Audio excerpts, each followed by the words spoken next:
Oh, God, well, if you want to talk about blood for oil, that would be the UN Oil for Food program, I suppose. I mean, I've got a slightly tired of this sort of moveon.org type argument. There is a reply, though, that would take into account what you think is the double standard. It's true that the president has never used the word Saudi Arabia in any critical sense. He's never mentioned it, for example, in the same sentence as the word terrorism, though it's known that the Saudis have been the source of a huge amount of the funding and encouragement and training of bin Ladenist type forces around the world.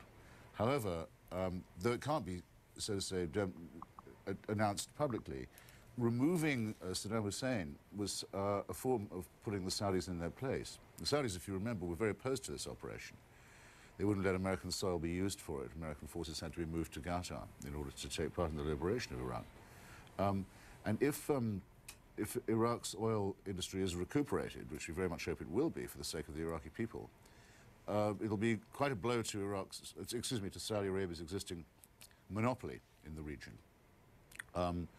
Which is why I think there's some covert Saudi hand in some of this subversion in Iraq at the moment, because they certainly don't want to see a Shia democracy on their border. Actually, they don't want any kind of democracy on their border, but preferably not a Shia one, because the much exploited workers in the oil fields of Saudi Arabia tend to be Shia Muslims, doubly discriminated against. So they have every interest in seeing this outcome fail. Thus, it is absurd of you to suggest that an oil policy, an oil-driven policy in Iraq is also motivated by Saudi interest, when in fact, if you really thought about the politics of oil, which you haven't done, you'd see that the reverse was the case.